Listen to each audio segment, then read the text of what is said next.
Monsieur le Président, je vais revenir sur un bâtonnier qui n'est pas dans cette salle, qui est dans le même pool d'avocats que nous.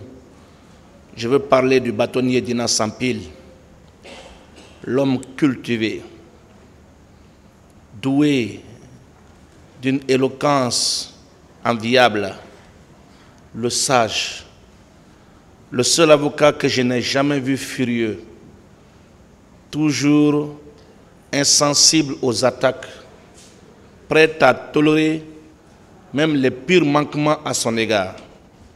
Il n'est pas là dans cette salle parce que, indépendamment de sa volonté, il a été invité à rejoindre la Mecque, où il accomplit de nos jours le pèlerinage. Maître Dina Sampil est celui-là qui nous a fait prêter serment le 30 novembre 2012. Nous étions à l'époque 53 avocats stagiaires. Je le dis sous le contrôle de Maître Haribo qui me fait face. Ce monument de l'art oratoire, très cultivé, ne plaidera pas dans ce dossier en première instance. Dommage qu'il ne soit pas là pour plaider en raison de ce que je viens d'expliquer.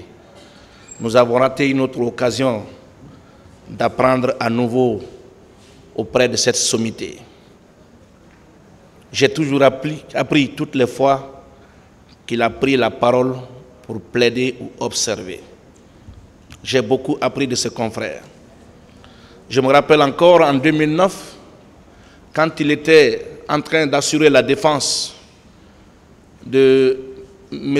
Ahmed Kanté au tribunal de première instance de Kaloum avec Maître Moriba Kaba dans le cadre du dossier de la gestion du fonds minier. Il m'a inspiré. Je venais fraîchement de sortir de la fac. Il m'a beaucoup inspiré et de par son art, il m'a davantage encouragé à travailler plus pour rejoindre cette corporation. Monsieur le Président, à un moment donné, j'ai été tenté de dire à Maître Samori et à notre maman Nathalie Ouedraogo que ça suffit. Ça suffit parce que le ministère public a compris la leçon. Ça suffit parce que le ministère public a compris qu'il s'est trompé à travers le regard, l'attention soutenue, spécialement du procureur Al-Gassimou, qui m'a semblé hier comme un étudiant très accroché aux lèvres d'un professeur auprès de qui il était en train d'apprendre des nouvelles notions du droit ou des nouvelles techniques de raisonnement en matière judiciaire. Tellement les aveux de la capitulation et les gestes d'approbation de leur démonstration scientifique étaient perceptibles dans les regards des trois voisins qui nous font face. Le ministère public est désormais à terre dans l'attente de tirer désespérément des recettes de ce qui pourrait résulter des guéguerres de la défense divisée. J'espère l'union de la défense retrouvée suite à la demande de requalification va demeurer jusqu'à la fin de cette procédure pour que le ministère public finisse par reconnaître ses erreurs et requérir l'acquittement du capitaine Moussa Dadis Camara. Messieurs les représentants du ministère public, il n'est jamais trop tard pour bien faire. Vous avez le temps de vous rattraper. Vous avez le temps de vous racheter auprès de la société guinéenne que vous avez trahi dans ce prétoire. Maître Paul Yomba Kourma,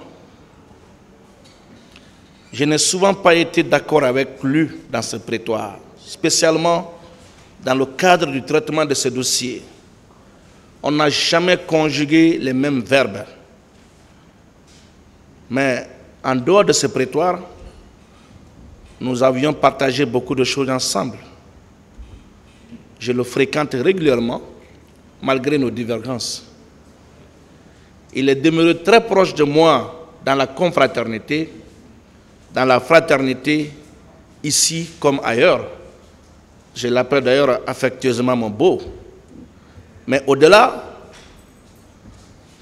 le plus jeune avocat qu'il est dans cette salle, ce monument de l'art oratoire, génie de la plume, désintéressé, avocat dans l'âme qui n'a jamais fui le prétoire, très proche des jeunes, le baobab national. Je vous remercie et je vous souhaite santé de fer et longue vie. Mon cher ami Paul Yomba Kourouma de la 19e promotion,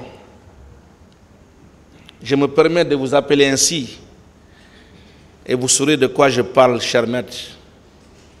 Je vous parle en lieu et place de votre ami et condisciple,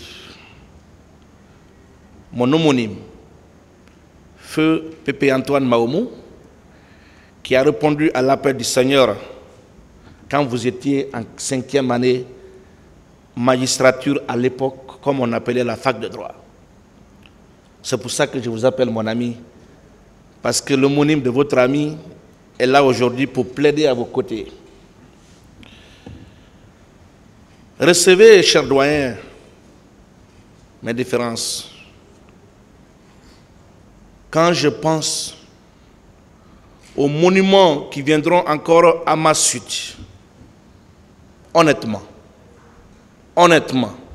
sincèrement, je ne souhaite pas être à la place du ministère public, même dans mes pires cauchemars.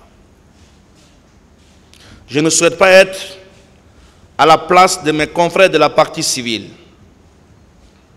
Quand je pense à Maître Jean-Baptiste Jokamé, qui prendra la parole à ma suite, je suis sûr qu'il ne portera pas les gants pour démonter l'accusation. Il a le potentiel, il a la carrure, il a l'intelligence, il a le verbe et le style particulier pour le faire et bien faire, chers grands frères. Je porte espoir que les obus qui seront largués à ma suite vont certainement réparer, involontairement d'ailleurs, l'erreur du menuisier qui a permis au ministère public de se retrouver sur le même plateau que le tribunal, porter les mêmes robes rouges que les 3 assesseurs. Je porte espoir qu'il va nous rejoindre ici et que nous allons être assis à la même place pour parler de ce dossier.